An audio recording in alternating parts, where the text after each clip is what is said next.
And some of you may have seen the presentation I gave at a recent Insights Association conference in the Boston area, where I actually did a presentation on how I developed an AI product in 60 days or less. And this is the product. And this is why we're here today, is because I want to give you a point of view about how we can use AI to further our work as market research and insights professionals. A lot of times when people talk about AI in the context of market research, they're immediately going to AI as something that can be used to speed up our reporting or speed up data analysis or to help with questionnaire programming and so on. Well, here we have a different application. Here we're actually using AI as a way to improve our skills. So one of the things in qualitative research, of course, is that we have to often be involved in either doing in-depth interviews or focus groups, or maybe some of you might be doing more dyads and triads. But in the world of qualitative research, collecting data is a personal experience for the most part. We are interacting with other people to collect their information. And probably the most common methodology for most researchers is in-depth interviews. But whenever you're doing in-depth interviews, it can be somewhat challenging. And so what I want to do today is I want to give you a sort of an option of what we can do to do better with our interviewing skills. And I think that one of the good things is that academically, we know what all the best practices are for having excellent in-depth interviews, for getting in-depth interviews that really yield deep, rich customer insights. So we know the theory, but sometimes it's actually putting it into practice that's a challenge. And so the AI product development that I'm sharing with you today is called IDI Rockstar Pro. And basically what we do here is we give people the chance to do practice IDIs with AI avatars. And yes, those are two of the avatars that we have. So with these avatars, you basically get to participate as the interviewer, and you're doing an interview and you're interacting with an avatar. Consider it sort of role playing, role playing an interview before you actually go onto the main stage and have your formal presentation. Now, I welcome questions throughout. Just post them into the chat. If I miss them, Malik will chime in and make sure that I don't. So please, all questions are welcome. So what I'm going to do in our brief time together is I'm going to give you some information about why IDI practice turns out to be so important for making sure that people can execute their IDIs with excellence. I'm going to talk about why avatars are good for IDI practice. Then we'll talk about actual role-playing with IDI, role-playing IDIs with avatars. Then I'm going to give you a demo. This is not a canned demo. This is not a pre-recorded demo. I am going to show you live in real time what it's like to interview one of our avatars. I think it's the kind of thing you kind of got to see it to believe it. And then I'm going to show you, should you be interested in taking any next steps if you want to access the IDI practice and try it out for yourself, how we can do that.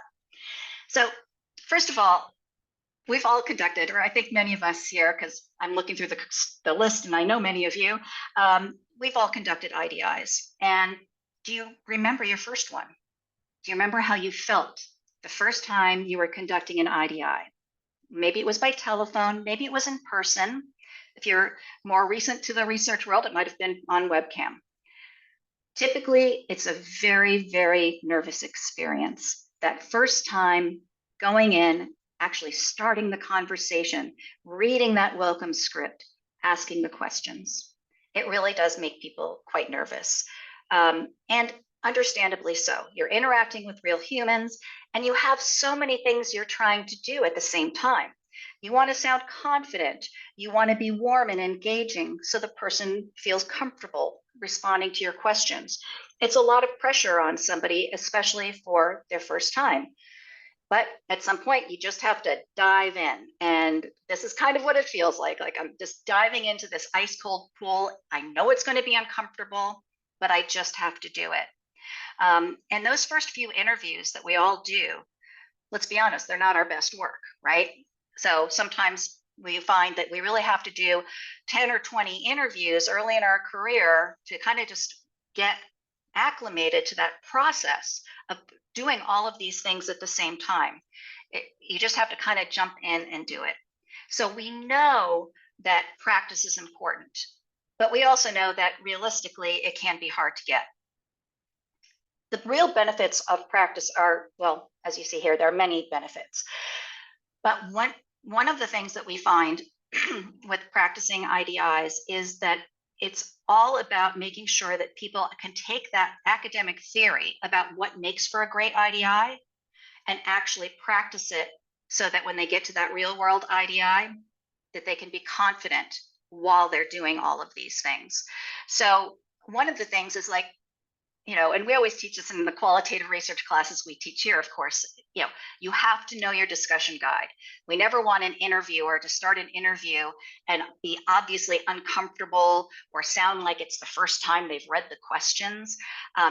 But even though you tell people, hey, you really got to know your discussion guide, until somebody does their first interview, they don't realize how important it is. They don't have that sense of urgency of, wow, I better read through this discussion guide several times out loud, really make sure I'm comfortable with all of the words, any jargon, the sequence of the questions, etc. Right? Because it affects the professionalism, it affects the participants' experience. So once you really start practicing, you really do realize, gosh, I really need to know that interview guide very, very well before I start a first real interview. Another thing that's important to practice is patience. One of the things that we all know in qualitative research, whether we're conducting in-depth interviews or moderating focus groups, is that we have to give people a chance to reply. Yeah. And one of the things that we see is that it can be hard for people who have to be comfortable with the pause. So if I'm the interviewer and I'm asking Amy a question about her preferences for cup holders when she's buying a car, she might need a second to think about that before she replies. Now, as the interviewer, especially if I'm a new interviewer, that silence that she's taking, that pause, makes me really nervous. So what do I tend to do? Well, if I'm a really inexperienced researcher, I start talking. I don't wait. If she doesn't reply in 2 or 3 seconds, I'm going to jump in. I might paraphrase the question. I might, unfortunately, even suggest answer options. Oh no, right? Exactly what we don't want to do. Learning to be comfortable with the pause is a really important part of practice. Again, you can tell people, wait 8 seconds after you ask a question before you paraphrase if necessary. But actually doing that is hard because 8 seconds feels like an eternity. And 8 seconds is usually what I tell people, like try to count off 8 seconds in your head after you ask a question before you paraphrase. The other great thing about the practice is that it gets you that opportunity to practice probing and clarifying. Now, these days, we know that the value of qualitative research comes from being able to get past superficial responses. We're not trying to conduct an in-depth interview like it's a verbal survey where we're looking for 1 or 2 word answers. That's not going to cut it. That's not going to lead to those ahas. That's not going to lead to those golden nuggets of insights that we're all looking for from qual. Probing and clarifying techniques, again, are well proven. We know that we can use things like echoing. We know different ways of paraphrasing that won't lead to leading questions. So we know these things are important. We know academically how to do them, but until we actually do it out loud, it's really, really hard. And for me personally, I would say, and I've been doing IDIs for over 25 years. For me, I would say probing well is actually probably was the hardest skill for me to master. I was always comfortable with the silence. That one didn't throw me off so much, but probing, being comfortable saying to basically, because I felt like I was saying to somebody, oh, your answer wasn't good enough. I need to ask you more. Or I was afraid, gosh, maybe they don't want to give me that much detail. And so I was afraid to probe. It took me a lot of practice to get comfortable with probing. So practice does that. It'll get us comfortable with probing and comfortable with clarifying.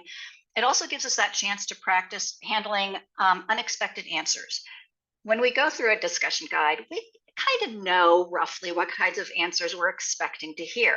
I mean, we're open to surprises, right? Qualitative is discovery. If I get some surprises, that's fantastic. But I want to practice in a way that allows me to feel comfortable that if I get an unexpected answer, that I can still maintain my composure. I'll know how to handle it. And that's a great experience that we get out of practice. The other thing is that practice can also give you that opportunity to practice being in situations where the participant asks you a question.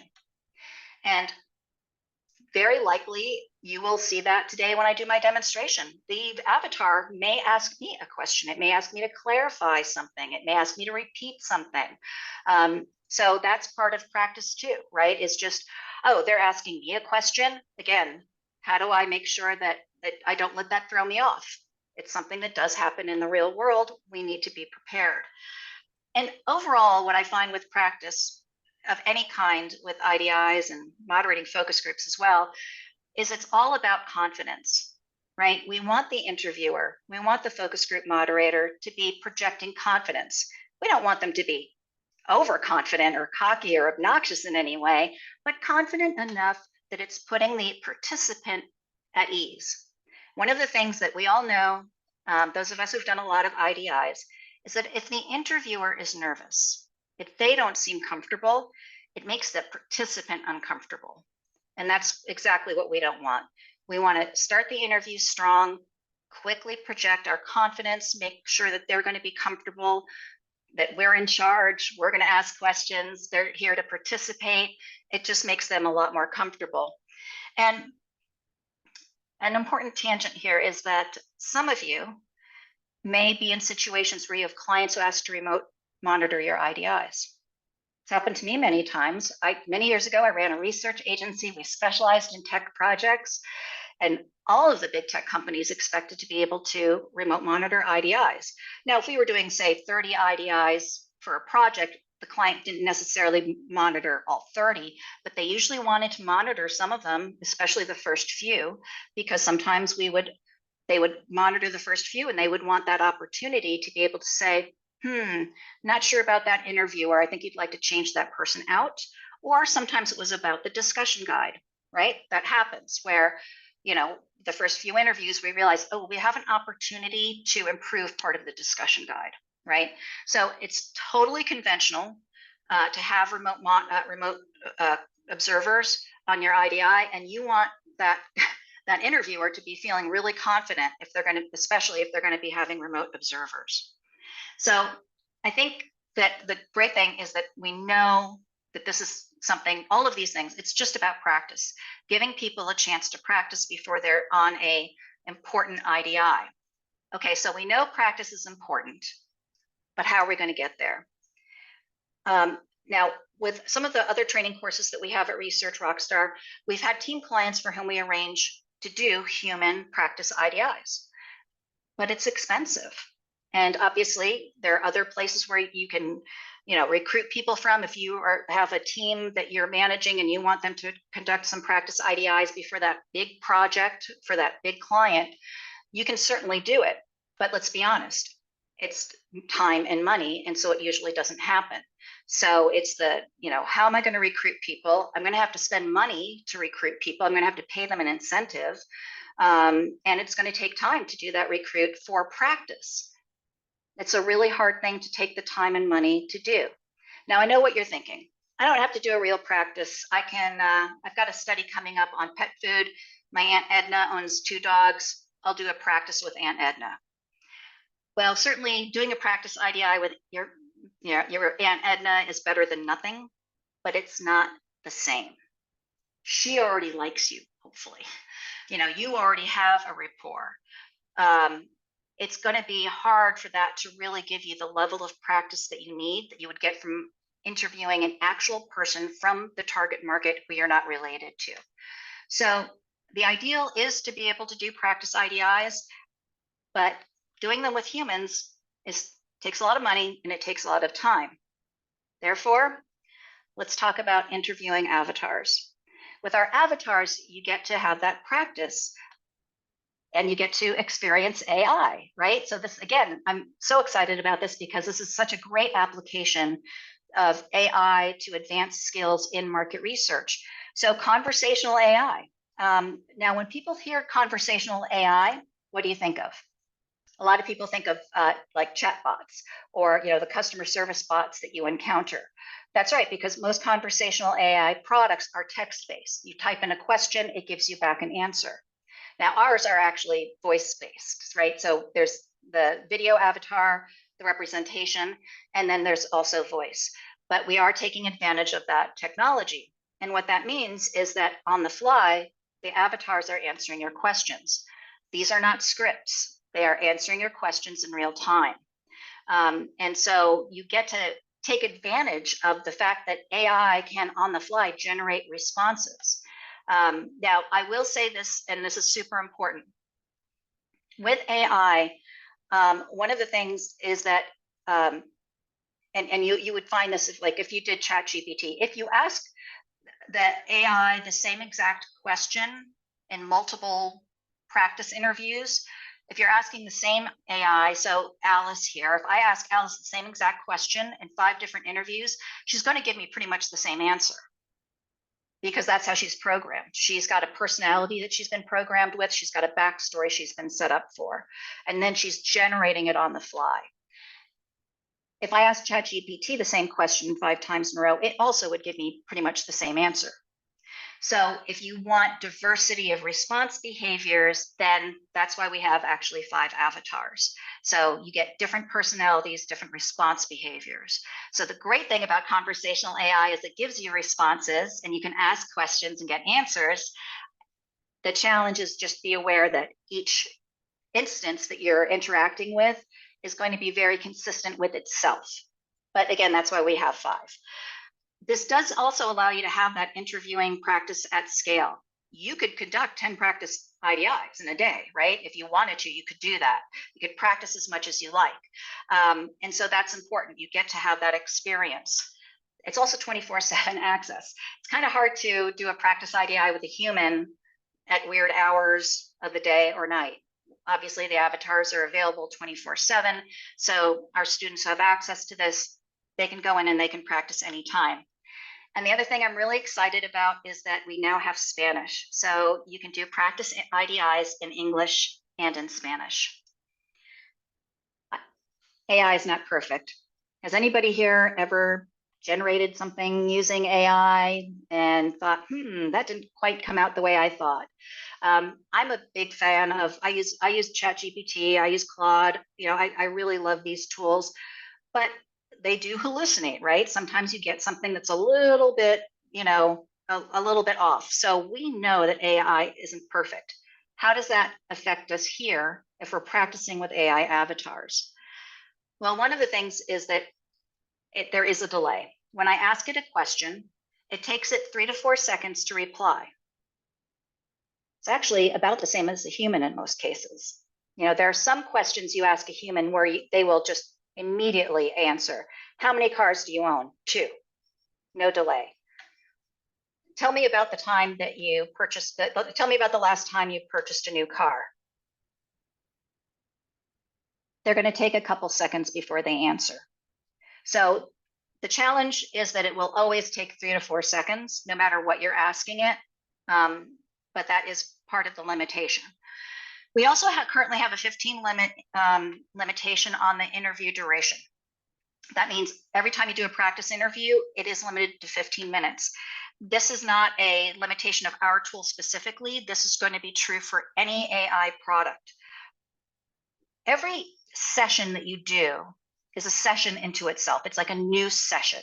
You might have seen with some of the AI products you use that they time out, or you have to keep logging back in, or they give you, there's a limit on how much you can do in a session. AI, when you're in a specific AI session, it can only retain information for so long. So if, for example, I'm interviewing Avatar Jeffrey and I were to go over 15 minutes, let's say in the beginning of the interview, I asked him what he liked best about his noise canceling headphones. And he tells me, oh, they're super comfortable. I just really enjoy wearing them. Well, if I come back to things he likes later, he'll remember that he told me about the comfort. And he might say, well, as I mentioned earlier, they're really comfortable, but blah, blah, blah, blah, blah. However, if I were to do that, say 20 minutes later, he will have forgotten that he told me that they were comfortable. And so now when I come back and say, so I'd like to go back and talk more about what you like best about them, he'll have forgotten. And he might say, oh, it's really just the noise canceling itself. The noise canceling is really, really good. So that's why there's a limit on it. But within 15 minutes, it works great. And AI is developing all the time. Things are getting better. I'm very confident that we'll have the ability to do 20-minute practice IDIs within the next few months. But for now, it is a 15-minute limitation. The other thing is you have to plan ahead for special topics. So the case study that we give to our students who want to practice is on noise canceling headphones. And what does that mean? Basically, to keep it to 3 to 4 second delays, we have to kind of pre-prime it a little bit with the topic. And so, for example, if we were to ask Alice questions about organic frozen dinners, she's not going to give me very coherent responses, and they're going to kind of be all over the place because she wasn't pre-primed. She might even say, I don't know what you're talking about. So right now, they're primed basically to talk about noise canceling headphones. We're doing other case studies with other clients who are in specific product categories, but it takes us about 2 weeks to develop that special case study. So we have to basically come up with whatever the topic is, design the short interview guide for it, and then we'll be ready. So for our students today, they're practicing with the noise canceling headphones topic, which is a great topic and gives us a lot of different opportunities to practice things like probing and clarifying, etc. But it is something that has to be planned for ahead of time. So IDI Rockstar Pro is currently available. I'm going to be giving you a demonstration in just a minute. And it really is about this role-playing experience so that the researcher can practice conducting an IDI and can make mistakes, and without the pressure of being with a real person. Something that we hear from the beta testers is that one of the things they really like about the practice is that it just felt so much less stressful than talking to a real human. You know, they knew it didn't really matter what they said. And so it takes a lot of pressure off of people. I see we've got a comment in here. Oh, that's a great question. So somebody asked about if the phone, the avatars can be used just with telephone, so just voice only and not as a video avatar. Yes, absolutely. We just have to flip yeah, it's just a toggle when we set up your account. So we have some people, for example, we've got a client who works in the pharmaceutical area, and they never do webcam IDIs, ever. It's always telephone. That's great. So it's the same exact experience. We're just going to deactivate the video aspect for you. That was a great question. Thank you. There's one more question in the chat for you, Kathryn. Oh, thank you. I missed one.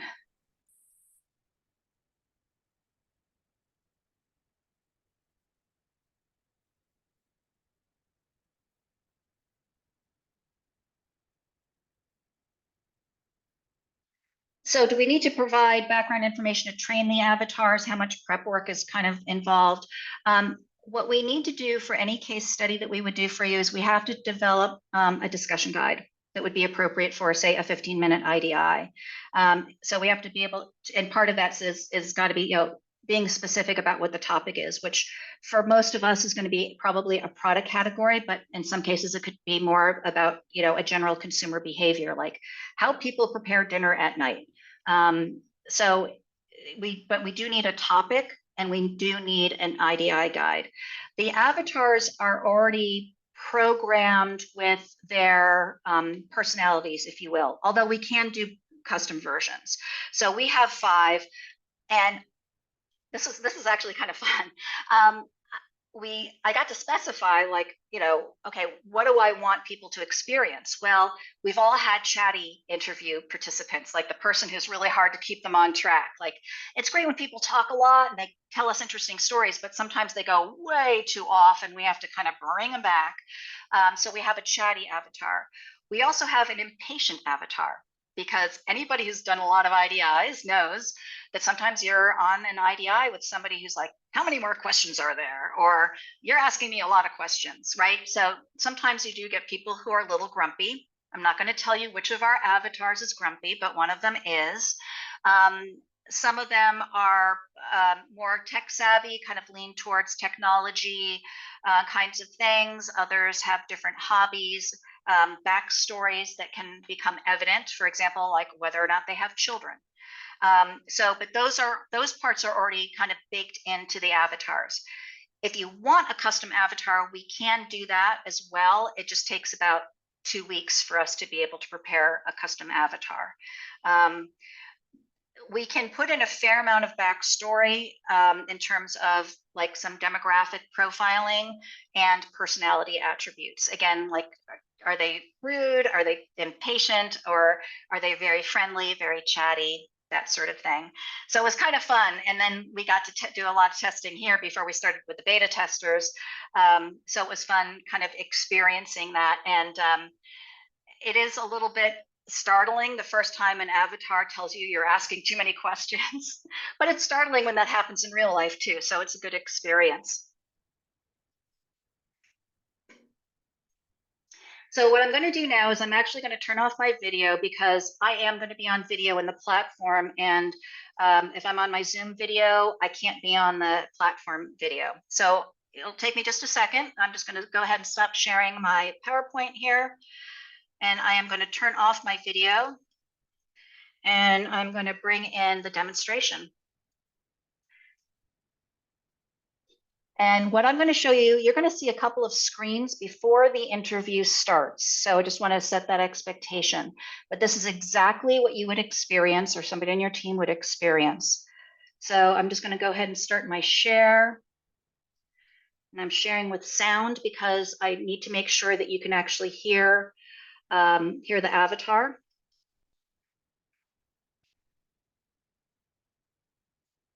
And Malik, is that displaying correctly? Yes, all good. Excellent, thank you.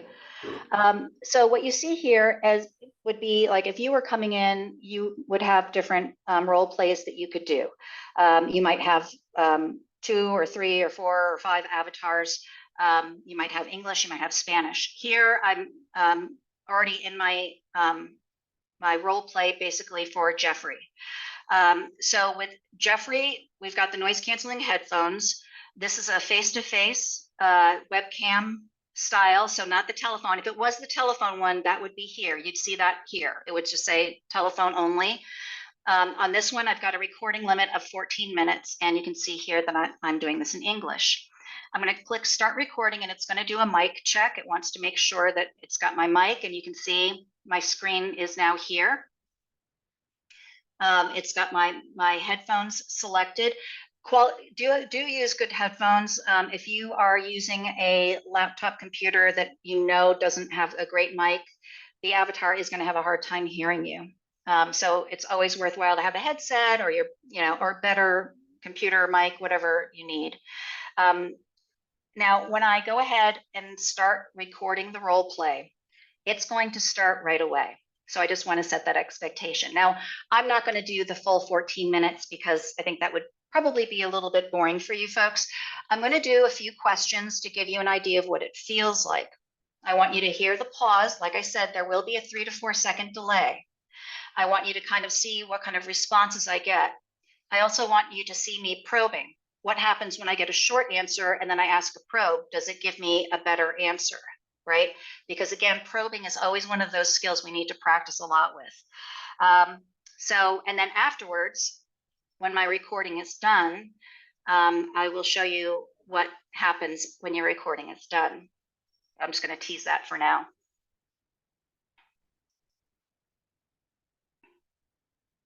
Hi, thanks for inviting me to the interview. I'm ready to dive into the conversation. Hi, Jeffrey. My name is Kathryn, and I'm a researcher here to talk to you about noise canceling headphones. As you know from my colleague who invited you here today, I'm going to be asking you about your opinions and experiences with noise canceling headphones. There's no wrong answers. I'm just really eager to hear what you have to say. Do you have any questions before I begin? No questions, Kathryn. Let's jump right in. Thank you. So first of all, can you tell me about how you came to acquire these noise canceling headphones? Was this something you've had for a while? How long have you had them? I've had them for about 6 months. I was hunting for a good deal online and found a pair that seemed to fit my budget and eco-friendly preferences. Interesting. Now, was this your first pair of noise canceling headphones or had you owned them before? This was my first pair of noise-canceling headphones. Never owned any before. Interesting. And what made you interested in noise canceling headphones? I wanted to block out background noise, especially during commutes and at work.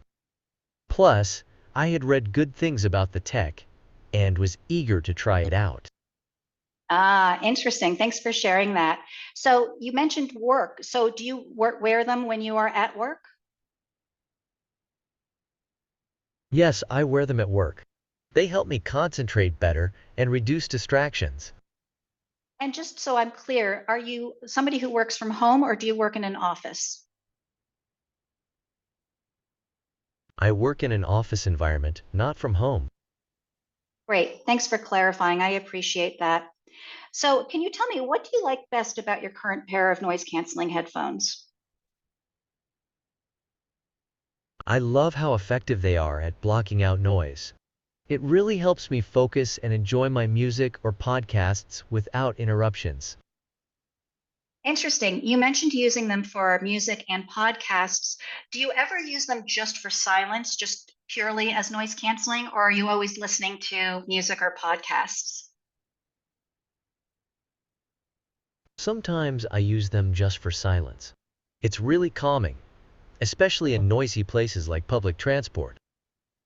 Ah, I understand. Thank you for sharing that example. And if you could improve anything about your noise canceling headphones, what would you improve? I'd improve the battery life. A bit more longevity would be fantastic for long trips or busy days. Hmm. So how long would be long enough? So if you had them fully charged, how long would you like them to be able to operate? I'd love it if they could last around 40 hours on a full charge. That would be ideal for extended use without frequent recharges. Got it. Thank you for sharing such a specific answer. I do appreciate that. So in terms of potential improvements, I understand the battery life. Is there anything else that you would also like to improve? Sure, I'd appreciate stronger construction. They sometimes feel a bit fragile, and durability is important for daily use. I think I got through like 4 or 5 like questions and answers, and you also heard me probe him on a few things. So one of the things that's happening now that you can see in the screen share is it's thinking. So we have an AI coach that gives the feedback so that our students can get instant feedback during this process. So as soon as the interview is done, the AI has actually been trained on Research Rockstar course materials. So those of you who are students know we have like tons of job aids and written reference materials and so forth that accompany the pre-recorded lectures. So all of that information was used to basically train the AI coach to be able to give feedback. So what you're going to see here in a second when I hit refresh is you're going to see that there is a transcript coming in. So first of all, I can see my transcript and I can play back my video. So I can check myself. I can say, hey, I wonder how I did on that part of the interview guide. I want to go back and I'm going to find that. So you have your full transcript here and you can watch your video here. And you know, the nice thing here too is that as you're going through, you can look for, you can do, you know, a search for key phrases, and it will just then jump to that part. So if, for example, if I want to go back to where he was talking about concentrating better, I click there and then I can listen to that segment of the video. So I can go right there. Now, what I'm going to do now is I'm going to refresh a second time and I'm going to get my feedback. I'm going to get some feedback on what went well and areas to improve. And here's what I will say. like with other AI stuff, it's accurate, but it's not 100% accurate. So what the beta testers found, and we had about 30 people who were beta testers. What the beta testers found was that it was about 80% accurate. So the classic 80-20, what can I say? It was about 80% accurate. And the things where it was inaccurate were pretty obvious. So the beta tester said it wasn't like tragically bad, that it got some things inaccurate and it was pretty obvious, but there are some things that it is going to say that may be off point. So you do have to have some judgment. Again, we're still working on improvements here, but I think with 80%, it's really pretty darn good. So I'm just going to hit refresh, and then we'll start to see some of the feedback coming in. So the first thing is that I get a measure on my pace. Was I speaking too fast? And I was. And this is a known metric. This isn't a Research Rockstar metric. This is a known metric that when you're speaking, that there's a desirable rate of speech. You don't want to be too slow. You don't want to be too fast. It looks like in my doing a demonstration and wanting to be on time, I may have been speaking too fast. So unfortunately, I did get a little bit of a ding here. I got some kudos. The researcher did a great job of starting strong. She introduced herself, explained the purpose of the interview, et cetera, et cetera. So I do get some good feedback there. When paraphrasing questions, Kathryn ensured that they neither implied an answer nor encouraged a yes/no response. Those of you who've taken our qual courses know that that's like a direct lesson from us, right? So it's always about, on the fly, it's really hard, but if you do have to ask a question on the fly, you do have to paraphrase, you do have to rephrase something, you have to do it in a way that doesn't imply what the correct answer is. You need to make sure it's going to be something that's going to get you a full answer. And you also don't want to ask a follow-up question or a probing question that can be answered with a yes, no, because that's not going to give you any real information, any details, right? It's going to just be a very dry thing, and we want to avoid that. Now, I did get some areas to improve as well. I'm just going to scroll down in the interest of time. I'll just pick out one of them.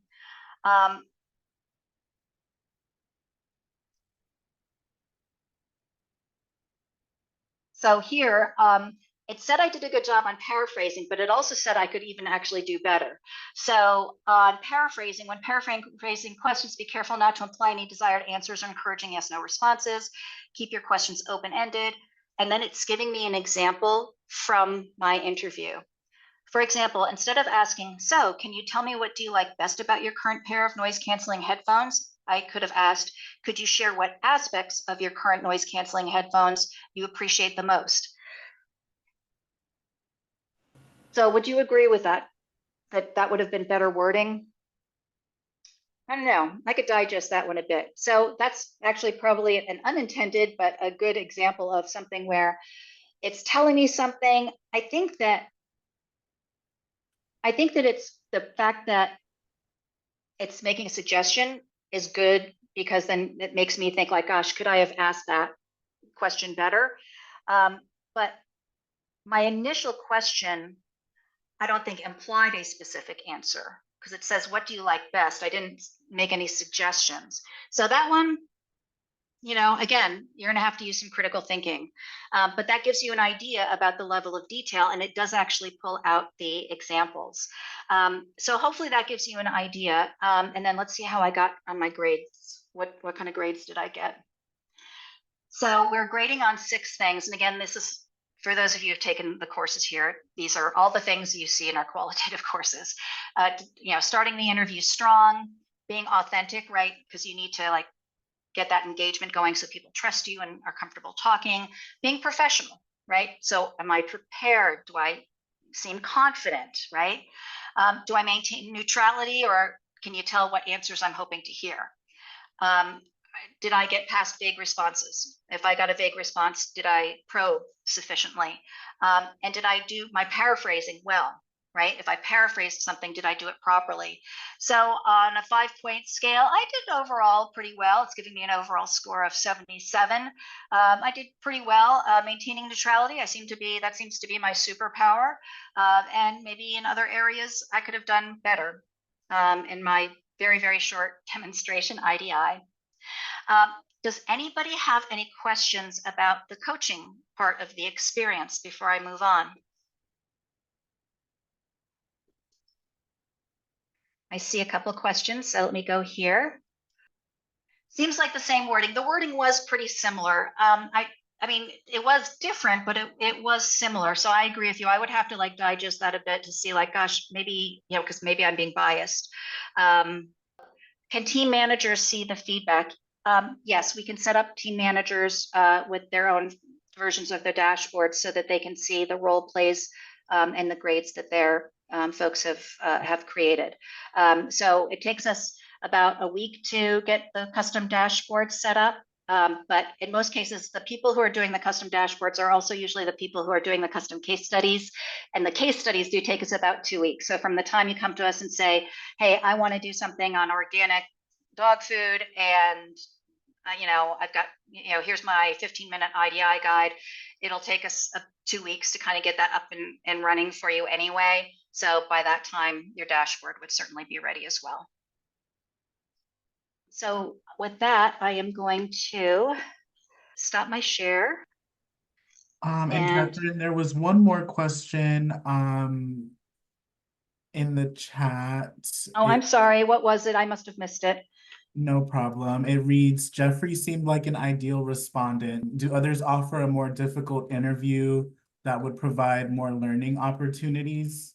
Yes, Jeffrey is a good one, isn't he? Yes. So I don't know if should I tell you who the difficult one is. So they all do have different personalities. You will have a different experience. Jeffrey was pretty cooperative up until the very end, where he decided he didn't want his audio to be on anymore. That was really unfortunate. So I apologize for that. That has literally never happened before. But this is also my first time doing a demo in Zoom. So I don't know if there might have been any kind of audio conflict between Zoom and the platform. I'm gonna have to figure this out afterwards. I'll let you know. Yes, so one of them is literally going to say things like, you're asking a lot of questions. You have some that give short answers, like really short answers, and we have ones that give longer answers. And if you had a specific behavior, a different specific behavior that, you know, that you'd like to see, let me know, because I can see whether or not that's something that we can modify for. You know, there might be other things. So one thing I know that we can't do is we can't make them pause for specified periods of time. Like if I ask a question, sometimes the avatar just takes a few more seconds than other times, right? It's usually 3 seconds, 3 to 4 seconds. I can't say to it, I don't have a way, the way it works right now, I don't have the ability to say that like, hey, one of the avatars always takes 6 seconds to reply. That's not something that we currently have the ability to do. It is somewhat random in terms of their response speed. Yes, so the other question I see is if somebody did want a custom case study, it would be 2 weeks before they could do the role plays. Yes, that's what it takes. It just, to be honest with you, it doesn't take 2 weeks. It's just that, like, you know, resources, right? Staff time and stuff. It does take some work to do. And so we have to do a little bit of work. But once we have that IDI guide, we know what the topic is. It takes about 2 weeks, and then it would be available on all 5 avatars. So you could have English and Spanish, you could have male and female, as is appropriate. So, yeah. Thanks for those great questions. So I really do appreciate it. Now, how do you get access? So most of you who are here, I know from the list here, many of you are already Research Rockstar students. That's great.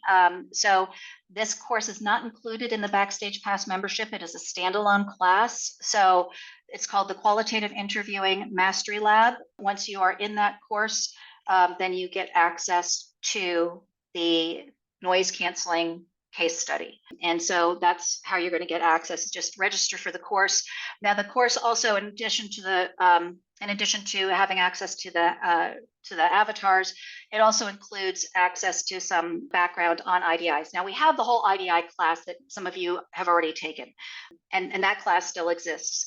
But here we've taken some of the elements from that course that people would really need to be comfortable with before they actually conduct their first interview. So assuming that the student is somebody who has not ever done an interview before or hasn't done very many, we included a module before you get to the avatar practice where you just get access to some of the job aids, some of the reference materials to make sure you're comfortable with the academics knowledge about what is an IDI, what are our best practices for IDIs and so forth. So those of you who may be really new, if you've got somebody in your team, they've never done an IDI, they can go through these materials. There's also some sample videos so they can see other people doing IDIs before they actually conduct their own. Then they'll definitely be more prepared. We don't want to throw them totally in cold. We want to warm them up with some best practices and some reading. So I want to thank everybody for being here today. As you can tell, I'm really excited about this. Working with the developers to make this into reality has been such an eye-opening experience for me, and I'm just thrilled that it's available. So again, if you want to chat more, if you want to see different, or more detailed demo, or you want to bring some team members to see a demo, please use the link in the chat. Really excited to talk to anybody who's interested about using AI as a way to advance interviewing skills so that the next time your client says they want to remote monitor your interviewers, you can feel really super confident. And also just know and have that peace of mind that your interviewers are able to probe effectively and really get to the rich insights that we know that IDIs really can yield. So thank you everyone for being here. I'll hang out here for a few more minutes. If anybody else wants to chime in either in the chat or bring themselves off of the mic and ask questions verbally, I'm happy to hang out. Otherwise, thank you so much for being here today. I do appreciate everybody's participation and all of the great questions I had. Thanks.